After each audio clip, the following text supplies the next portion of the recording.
Pouvez nous expliquer, on va dire, l'intérêt pour vous de participer à un tel événement? Très bien, donc je suis Lazare Djaï Dago, directeur général à la décentralisation et du développement local, représentant le ministre de l'Intérieur et de la Sécurité qui assure la tutelle sur les collectivités territoriales en Côte d'Ivoire. La Côte d'Ivoire a un intérêt tout particulier à participer à ce 8e sommet Africité. Vous le savez, c'est le 20e anniversaire de l'Africité et la Côte d'Ivoire a été le pays à avoir abrité le premier sommet en 1998. Et nous ne pouvions pas être absents au moment où le 20e anniversaire de ce sommet se célèbre ici au Maroc. Tout le monde le sait, la Côte d'Ivoire et le Maroc sont des pays frères. Beaucoup d'activités, beaucoup de coopération se nouent entre la Côte d'Ivoire et le Maroc. Et nous sommes fiers de participer pour la deuxième fois à Africité ici au Maroc. Voilà. D'accord, monsieur le directeur général. Donc, ma deuxième question concernera où en est la décentralisation en Côte d'Ivoire? Très bien. Je pense que le processus de la décentralisation en Côte d'Ivoire fait son petit bonhomme de chemin. Nous sommes partis d'une période de balbutiement des années 60 en 1980, parce que de 60 à 80, nous sommes passés des communes mixtes aux communes de moyen exercice, jusqu'à 1980 où les premières élections locales ont eu lieu. De 80 jusqu'à maintenant, nous sommes partis d'élection locale en élection locale. D'ailleurs, il y a seulement quelques semaines, des élections locales se sont déroulées en Côte d'Ivoire. On n'a même pas encore les résultats définitifs. Pour dire combien de fois la Côte d'Ivoire est engagée dans ce processus et n'entend pas faire machine arrière. D'accord, j'en profite pour vous poser une question sur justement ces élections locales. Voilà, déjà sur le déroulement et également sur ce qu'on attend jusqu'à présent. Voilà, est-ce que vous pourriez nous en dire un mot?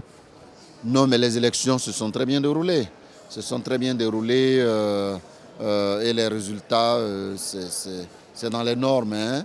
La CEI donne les premiers résultats. Et puis, s'il y a des recours, eh bien, la Chambre administrative de la Cour suprême se prononce. Donc, c'est un processus juridique normal. Voilà. Et nous pensons que d'ici quelques jours, les résultats seront donnés. Et bien, nous allons passer à la passation des charges.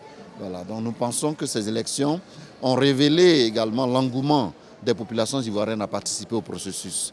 Vous savez très bien que les élections locales, c'est la première étape du processus. Parce que l'un des objectifs de la décentralisation, c'est la démocratie locale, la promotion de la démocratie locale. Et nous pensons que chaque 5 ans, les élections locales se sont déroulées en Côte d'Ivoire et ont toujours montré l'engouement des citoyens à participer au développement local. D'accord, monsieur le directeur général. Et une question maintenant concernant en fait quel rôle ou bien quelle est l'importance des collectivités locales dans le développement d'un pays, voilà, comme la Côte d'Ivoire. Oui, d'abord, la création des collectivités territoriales dans un pays répond au fait que les populations locales ont atteint un certain niveau de maturité. Lequel niveau de maturité devrait donc leur permettre de se prendre en charge. Voilà, parce que de plus en plus, les États centraux prennent du recul pour laisser la place aux citoyens, pour eux-mêmes conduire leur propre développement. De sorte que l'État central s'occupe des pouvoirs régaliens, des activités régaliennes qui permettent à l'État de voir clair et d'envisager des perspectives beaucoup plus lointaines. Et donc les problèmes, les besoins de première nécessité, comme l'école primaire, l'éducation en général, dans un certain niveau d'ailleurs, la santé, en tout cas les besoins de première nécessité sont réglés au niveau local. Voilà, donc nous pensons que la Côte d'Ivoire est un pays, à l'image de tous les pays africains, voilà, qui avance dans le processus de décentralisation. Et une dernière question, on va dire. Est-ce que vous pourriez nous parler de... En fait, là, on a appris, il a été annoncé récemment que la décharge d'Akouedo, qui est à Abidjan ou près d'Abidjan, va être déplacée vers une autre localité. Et j'imagine qu'il y a des populations qui ne seront pas forcément contentes. Qu'est-ce que vous pourriez nous dire là-dessus? Écoutez, moi je pense qu'il faut regarder le problème de façon globale. En termes d'urbanisation. Vous savez que l'urbanisation est très galopante dans nos pays africains.